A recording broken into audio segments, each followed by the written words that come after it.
বাংলাদেশের অন্তর্বর্তী সরকারের প্রধান উপদেষ্টা অধ্যাপক ডক্টর মোহাম্মদ ইউনূসের সঙ্গে যুক্তরাষ্ট্রের জাতীয় নিরাপত্তা উপদেষ্টা জ্যাক সুলিভানের ফোন আলাপ হয়েছে। ফোন আলাপে তারা ধর্ম নির্বিশেষে সব মানুষের অধিকার রক্ষার প্রতিশ্রুতি ব্যক্ত করেছেন।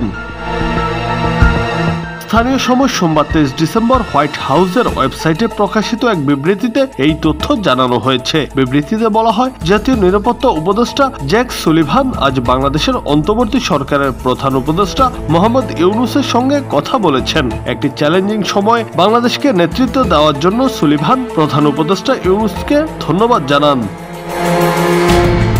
এতে আরো বলা হয়, উভয় নেতা ধর্ম নির্বিশেষে সব মানুষের মানবাধিকারের প্রতি সম্মান দেখানো এবং তা সুরক্ষার বিষয়ে নিজেদের প্রতিশ্রুতি ব্যক্ত করেছেন। একটি সমৃদ্ধ, স্থিতিশীল ও গণতান্ত্রিক বাংলাদেশের জন্য যুক্তরাষ্ট্রের সমর্থন পূর্ণ ব্যক্ত করেছেন Jack Sullivan.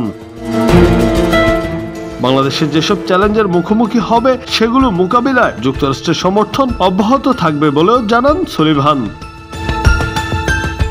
Junaid Ahmed, Bangla TV.